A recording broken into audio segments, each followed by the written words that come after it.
C'est parti pour ce journal du week-end à la une de l'actualité. Un jour après que des bombes ont été larguées au quartier Mungunga par la coalition 23 armées rwandaises, le bilan provisoire qu'avance le gouverneur de province fait état de 14 morts et 15 blessés. Vous allez suivre le général ou encore le gouverneur militaire au cours de ce journal. Et puis célébration de la semaine africaine de vaccination en RDC, même que le 50 ans du programme élargi de vaccination, programme qui a contribué aux efforts mondiaux dans la prévention des maladies évitables par la vaccination.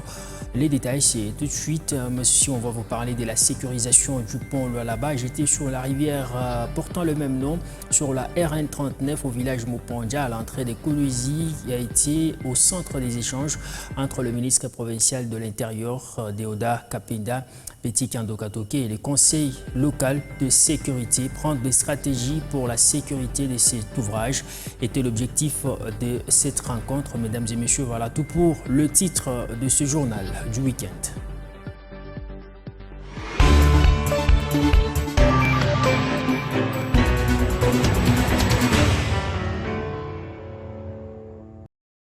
Encore une fois, bienvenue à vous tous. Placés sous le thème Programme essentiel d'immunisation, la célébration de la semaine africaine de vaccination coïncide en RDC avec le 50 ans du programme élargi de vaccination, programme qui a contribué aux efforts mondiaux dans la prévention des maladies évitables par la vaccination. Acte qui, selon l'OMS, permet de sauver des vies de 3 millions de vies chaque année. C'est le vice-ministre de la Santé publique qui a lancé officiellement cette semaine en République démocratique du Congo le rattrapage des enfants non ou insuffisamment vaccinés figure en priorité de la série d'activités projetées au pays.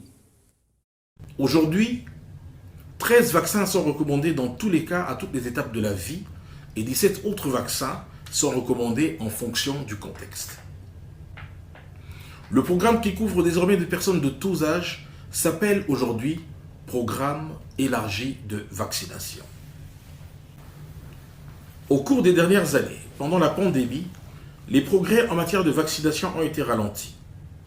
Alors qu'en 2022, plus de 4 millions d'enfants supplémentaires ont été vaccinés dans le monde par rapport à 2021, 20 millions d'enfants n'ont toujours pas reçu un ou plusieurs de leurs vaccins. L'intensification des conflits, la réticence croissante face à la vaccination sont quelques-uns des menaces qui pèsent sur les efforts visant à vacciner ces enfants. En conséquence, la RDC connaît des flambées de rougeole, une maladie que nous avions presque maîtrisée. Bien que la couverture vaccinale soit bonne à l'échelle mondiale, 4 enfants sur 5 étant entièrement couverts, beaucoup reste encore à faire. Il faut noter que selon l'Organisation mondiale de la santé, OMS en sigle, 2 à 3 millions de vies humaines sont sauvées chaque année grâce à cet acte de simple prévention. Cependant, parmi les 67 millions d'enfants sous-vaccinés sur le plan mondial, 48 millions sont zéro dose. La situation reste préoccupante en Afrique, particulièrement en République démocratique du Congo, où 3,8 millions sur les 18 millions de nouveau-nés ont reçu la 3e dose de DTC et 7 millions n'ont pas encore reçu leur dose de VAR selon le rapport de l'UNICEF. C'est dans ce contexte que le programme élargi de vaccination de la République démocratique du Congo, avec l'appui de ses partenaires, organise une série d'activités en vue de démontrer l'importance de la vaccination, mais aussi d'organiser le rattrapage d'enfants non ou insuffisamment vaccinés, conformément au calendrier vaccinal en vigueur.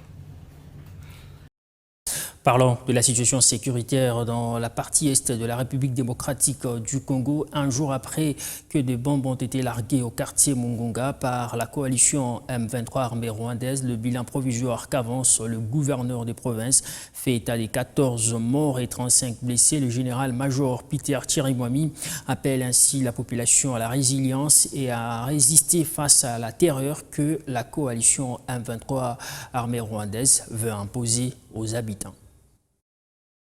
Le terrorisme a comme pilier principal, c'est la terreur. Et comme d'habitude, dans les actions des terroristes, les Rwandais et leurs supplétifs M23, hier, ont lancé une dizaine de bombes sur le cas de Lushagala et Sepak à Mugunga. C'est déplorable. C'est un crime de guerre parce que c'est une population déplacée qui vient des zones sous l'emprise de l'ennemi, qui sont venus se réfugier dans les milieux sécurisés, mais curieusement, ils sont victimes de la barbarie des agresseurs. Nous déplorons les bilans que nous sommes en train de communiquer, qui peut évoluer dans les heures qui suivent, mais pour l'instant, nous avons 14 morts et 35 blessés. Et en grand nombre, ce sont les enfants et les femmes. C'est que nous disons, ces innocents, qu'est-ce qu'ils ont fait de mal pour fuir la rébellion et venir se réfugier dans les milieux sécurisés. Nous sommes en train de réfléchir avec ceux qui s'occupent des opérations pour voir quel remède face à cette barbarie. Et je sais que le président de la République, chef de l'État, est en train de mettre tout en œuvre pour que les opérations se fassent. Et la réponse idéale pour moi pourrait venir de ceux qui commandent les opérations. Le message, c'est en fait la résilience. Nous n'avons pas où aller, c'est notre pays. Nous devons continuer à résister, essayer de compatir ensemble, se tenir main à main, mais aussi continuer à plaider pour que l'opinion internationale ne puisse pas garder le silence devant les drames que nous sommes en train de passer. Nous sommes en train de sensibiliser les partenaires et nous-mêmes pour qu'on prenne les victimes en charge. Déjà, on a l'annonce du FONAREV qui a accepté de s'occuper de l'enterrement des morts et se charger des blessés. Et nous-mêmes aussi, gouvernement provincial, nous allons toujours être ensemble avec FONAREV. Toujours sur ce même chapitre, la pacification de l'Est de la RDC demeure et reste une question épineuse qui exige une réponse durable. Pourtant, le président de la République, Félix Tshisekedi, a entamé différentes démarches durant les 5 années de son mandat écoulé, des démarches afin d'y parvenir. Quel bilan faire de ces stratégies prises par le président de la République qui semble plutôt ne pas produire des résultats escomptés d'après certains observateurs? Quelles erreurs faudrait-il corriger pour ce nouveau mandat? Tentative de réponse avec les analystes politiques reçus ou encore rencontrés par Linda Kalenga Mugangu. Pour Apollinaire Mbang, les stratégies utilisées par le passé afin de pacifier l'Est du pays n'ont pas produit des résultats attendus. Pourtant, la situation sécuritaire s'est davantage détériorée par manque d'implication des décideurs, pense-t-il. Les choses ne marchent pas, c'est parce qu'il n'y a pas la volonté politique. Bon, espérer, c'est très fort. Moi, je ne crois pas que la situation peut s'améliorer durant le mandat de Félix Tshisekedi. Lors du premier mandat du président de la République, il avait bien promis qu'il va se battre pour que la paix puisse régner. Mais malheureusement, il a fini son premier mandat sans rien faire. Et le second mandat, il a dit qu'il va améliorer ce qui n'a pas marché dans son premier mandat. Junior Katolo n'est pas de cet avis. Il estime que 5 ans ne suffisent pas pour mettre fin à une guerre qui a duré plus de 2 décennies. Moins les démarches ont produit fruit. Vous savez, la guerre de l'Est a commencé depuis 1997 et jusqu'à aujourd'hui. Et donc, c'est déjà plus de 3 décennies. Ce qu'on ne peut pas résoudre dans 5 ans. Il fallait que le président de la République puisse mener des démarches en termes diplomatiques. C'est de convaincre la communauté internationale à reconnaître qu'il y a sur le sol congolais les militaires rwandais. Sur le plan diplomatique, il y a déjà un pas qui est fait. Albert Shindani propose de revoir la manière d'aborder cette question. On ne parle pas de la diplomatie sans pour autant avoir les armes. On ne peut que parler de la diplomatie quand vous avez la force. C'est là où la diplomatie peut répondre. Mais l'extérieur n'apportera pas la solution chez nous. Ça fait combien des années que nous souffrons avec cette situation? Si certains pensent que la solution à cette crise viendrait de l'organisation d'un cadre de concertation avec les agresseurs, d'autres pensent par contre qu'il y a certaines choses à réajuster à l'interne. Le président de la République doit être clair à l'égard de nos partenaires. Ce sont des mêmes partenaires qui nous soutiennent et ce sont aussi des mêmes partenaires qui soutiennent des groupes armés. Il faut qu'ils puissent s'impliquer en améliorant les conditions de vie de nos militaires pour que la situation puisse s'améliorer. L'erreur, c'est dans les chefs de la population. Parce que nous nous laissons soudoyer par l'ennemi et pour les servir. C'est ça l'erreur qu'il y a. Pendant ce temps, des bombes larguées, semble-t-il, ce 3 mai par les M23 dans les périphéries de Goma ont fait au moins 8 morts et des dizaines de personnes blessées. Et puis le bureau de l'Assemblée provinciale de Kinshasa, conduit par son président Lévi Mbuta, a été reçu par le secrétaire général de l'Union pour la démocratie et le progrès social Tshisekedi, Augustin Kabouya. Les deux partis ont évoqué plusieurs défis auxquels devront relever l'Assemblée provinciale de la capitale en harmonie avec le gouvernorat provincial nouvellement élu. Parmi les priorités figurent la lutte contre l'insalubrité, le délestage en électricité et en eau potable et surtout l'insécurité dans la capitale. Et après notre élection, l'élection du bureau définitif, nous sommes passés à l'élection de gouverneurs, vice-gouverneurs ainsi que les sénateurs. C'était la première épreuve de ces bureaux. Tout s'est bien passé dans la paix, dans le calme et le secrétaire général nous a remercié aussi pour avoir bien organisé cette plénière avec la CENI parce que tout s'est passé dans la paix et aujourd'hui nous avons doté la ville, province de Kinshasa d'un gouverneur, d'un vice-gouverneur. Nous avons doté le pays des sénateurs qui vont travailler et nous sommes très contents d'être reçus par le secrétaire général et tout s'est bien passé. Merci beaucoup. Nous nous sommes adressés aux Kinoises et Kinois pour leur dire que le bureau a été élu, que l'on sache d'abord quel est le travail de l'organe délibérant de la ville de Kinshasa, qui est l'Assemblée provinciale. Nous avons deux missions. D'abord, c'est de légiférer par la voie des édits et deuxièmement, c'est de contrôler l'action du gouvernorat. Comme le gouvernement sera bientôt investi, nous serons là comme l'organe délibérant pour contrôler l'action afin que les Kinoises et Kinois sentent que la vie est en train de changer. Vous avez vu, lors de la législature passée, il y avait de l'imbroglio, de l'incompréhension entre l'organe délibérant ainsi que l'exécutif. C'est pourquoi rien n'a marché.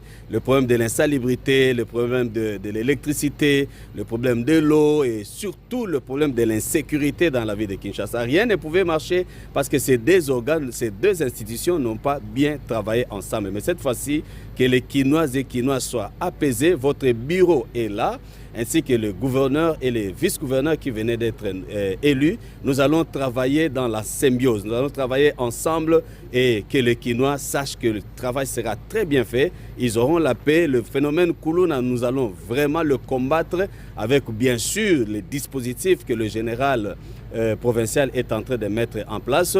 Nous allons tout faire pour qu'on diminue vraiment le problème de l'insécurité, le problème de l'insalubrité, tout le problème, tous les défis que les Kinoises connaissent, qu'ils nous fassent confiance. Cette fois-ci, nous allons vraiment travailler. D'une assemblée à une autre, revenons ici au Lualaba, où le président de l'organe délibérant, Jean-Marie Kasseya, a reçu ou a eu des échanges sincères et fructueux avec la délégation de l'Union sacrée de la nation de Lubudi. En toile de fond, la représentativité des filles et fils de ce territoire dans le prochain gouvernement provincial du Lualaba. Les détails dans ces images. Dans son office, le vendredi 3 mai 2024, le président de l'Assemblée provinciale du Lualaba, l'honorable Jean-Marie Kasseya, a reçu la délégation de l'Union sacrée de Lubudi. Après la présentation des civilités, cette dernière a sollicité l'implication du premier des élus provinciaux pour que ces territoires soient représentés dans le prochain gouvernement au niveau provincial. Profitez aussi de cette occasion pour présenter notre demande.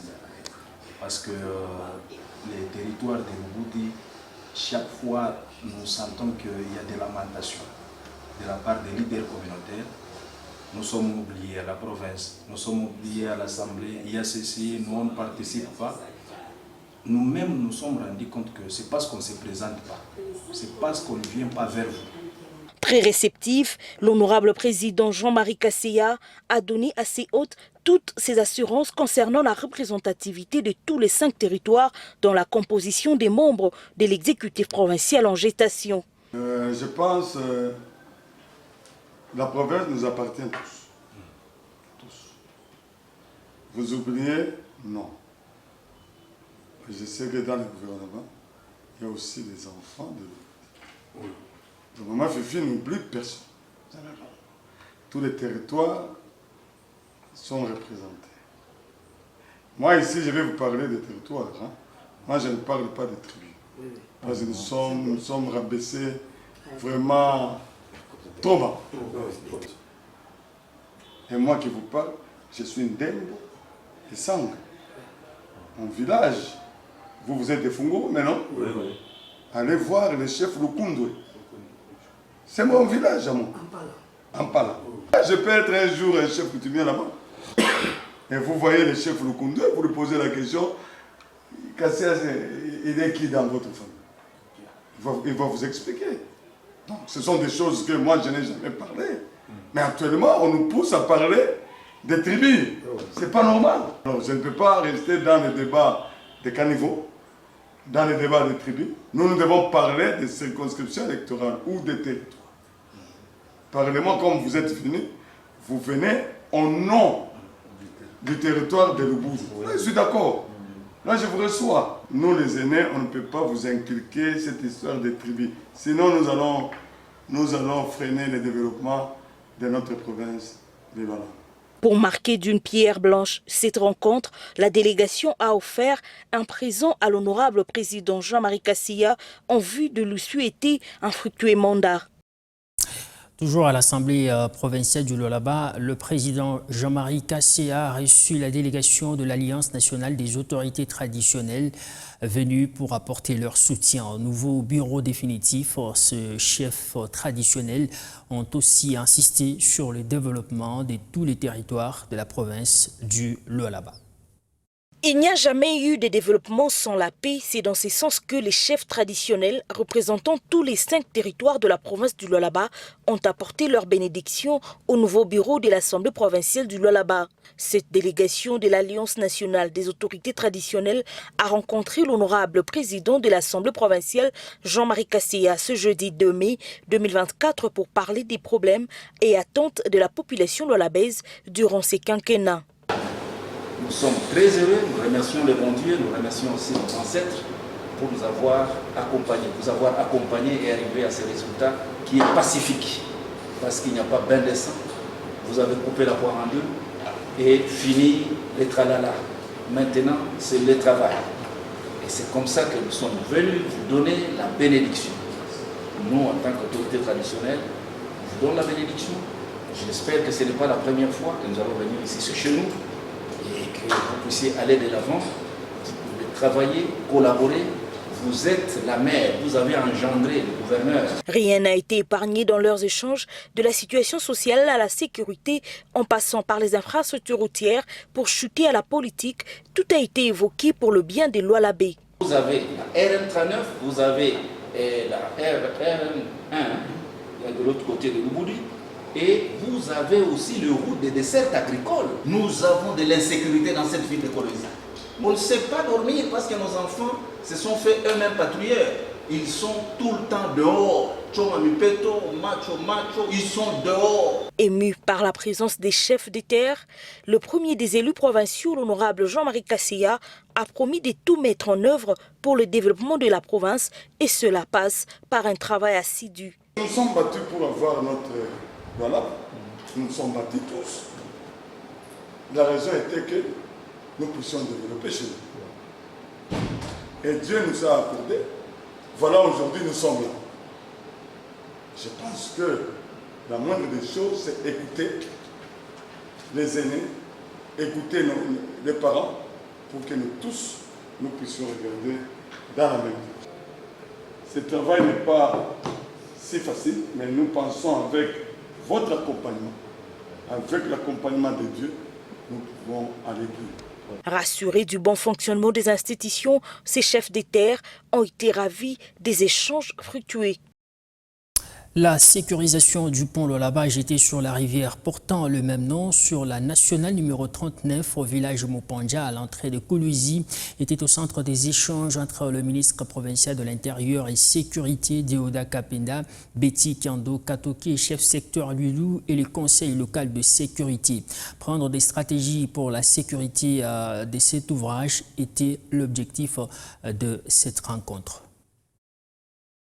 D'une longueur de 710 mètres sur une largeur de 21 mètres, le pont Lualaba dans le secteur de Lulu que dirige Betty Kiando Katoke nécessite des mesures de sécurité immédiates. Parole du ministre provincial de l'Intérieur et Sécurité Deoda Kapenda au cours d'une réunion avec le conseil de sécurité à laquelle Betty Kiando Katoke, chef secteur Lulu, a pris part. Ce pont, d'une capacité portante des 100 tonnes posées sur 56 poutres, est construit par la société chinoise Krexit, le deuxième en République démocratique du Congo, et d'une importance capitale pour la province du Lualaba de Fifi Masuka Saini et l'Afrique australe. Il remplace sur ce fleuve l'ancien pont métallique d'une capacité de 40 tonnes. Sa sécurité est d'une importance capitale selon Deoda Kapenda après une visite sur les lieux guidés par Betty Kiando Katoke, chef secteur Lulu. Je préfère que la semaine aujourd'hui on est samedi, à partir de lundi peut-être après-midi, on met déjà les signaleurs pour qu'ils commencent petit à petit à dire aux chauffeurs. Dorénavant c'est comme ça. Celui qui vient avec une grande vitesse, s'il dépasse de l'autre côté. Les signaleurs avec Motorola, on appelle là-bas, on est ici, on a quelques choses. Des barrières et des agents seront placés pour apporter en plus dans la sécurisation du pont Lualaba dans le secteur de Lulu, province du Lualaba, que dirige Fifi Masuka Saini. En éducation, début ce lundi 6 avril des épreuves hors session de l'examen d'État.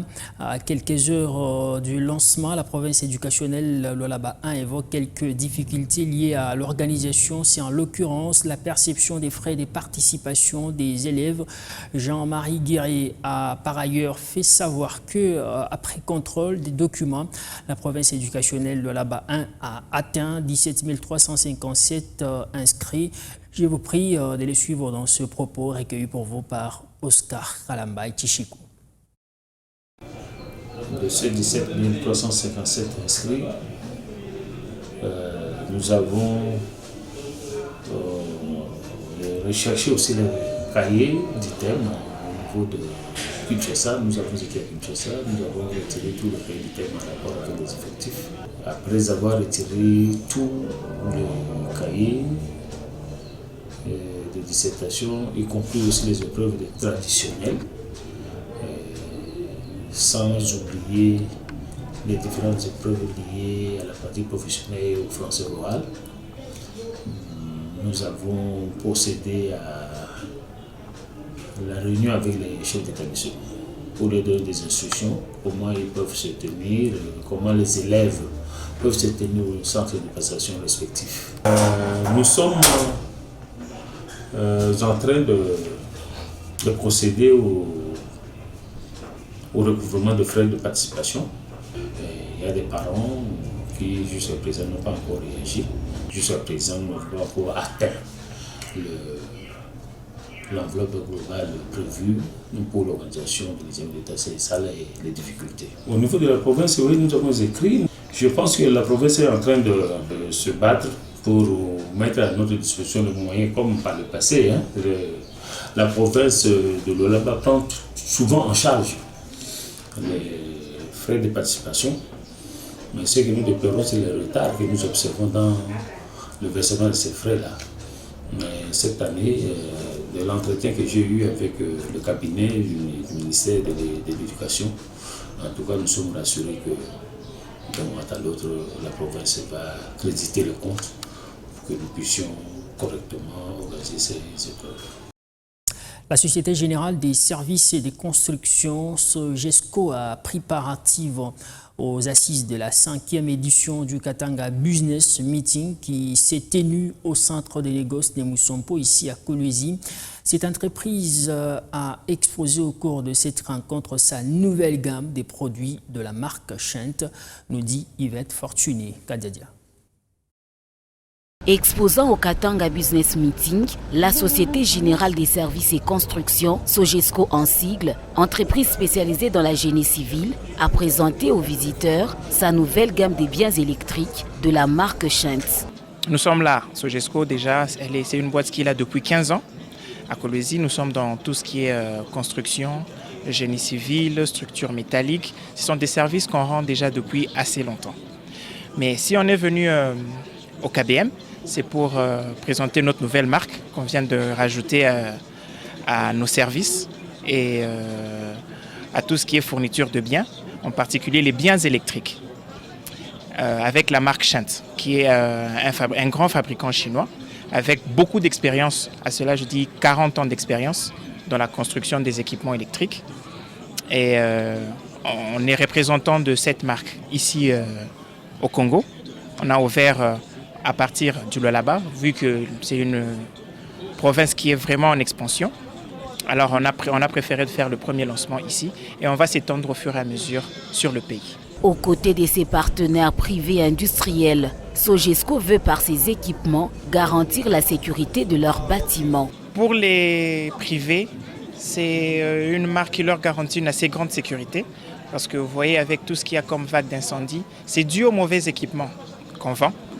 Nos équipements leur assurent une bonne sécurité et une très bonne qualité pour une fiabilité sur leurs bâtiments et sur leur construction. Et chez les industriels, c'est aussi un autre grand client qu'on veut conquérir avec des équipements industriels pour répondre à leurs besoins parce qu'ils sont dans le commerce, dans le business. C'est pour leur permettre d'atteindre leurs objectifs qu'on a amené cette marque ici.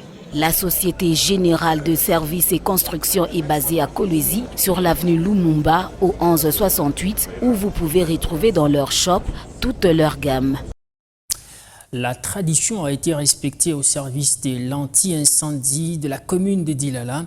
Ces soldats de feu ont exhibé quelques démonstrations le week-end à l'occasion de la journée mondiale des sapeurs-pompiers célébrée chaque 4 mai. Profitant de cette occasion, Jean-Paul Tamboué, chef des brigades anti-incendie de la commune de Dilala, a invité la population à une franche collaboration en cas d'incendie. Reportage de la cellule de communication de Dilala. Au cours de cette journée commémorative, la brigade anti-incendie de la commune de Dilala a organisé quelques séances de démonstration de lutte contre les incendies dans la matinée 4 mai. Une manière de rendre hommage à ces voyants héros qui ont perdu la vie pour une cause lors d'une mission noble, affirme Jean Kabeya, chef de brigade anti-incendie de la commune de Dilala. Les pompiers, pour les toucher, c'est intervenir à incendie et puis de sauver des personnes. Leur bien mon incendie. Et journée pour célébrer les journées mon les sangs parce qu'il y avait eu les morts au Australie dans les même année, le 4 janvier, on a fois 4, la même année 1900. Notre rôle est d'intervenir en cas d'accident et de sauver les personnes et leurs biens. Cette journée que nous célébrons est très importante pour nous car nous commémorons les sapeurs-pompiers qui ont succombé.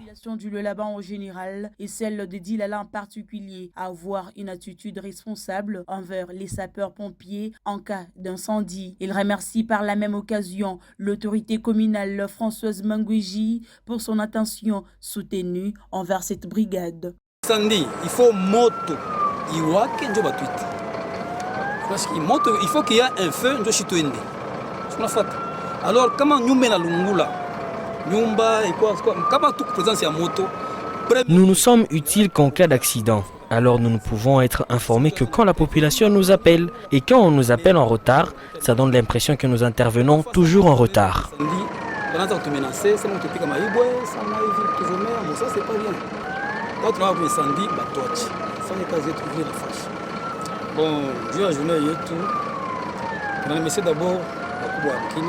À noter que la brigade anti-incendie de la commune de Dilala existe depuis 2016 et compte en son sein de sapeurs-pompiers bien formés et bien équipés, ces soldats du feu.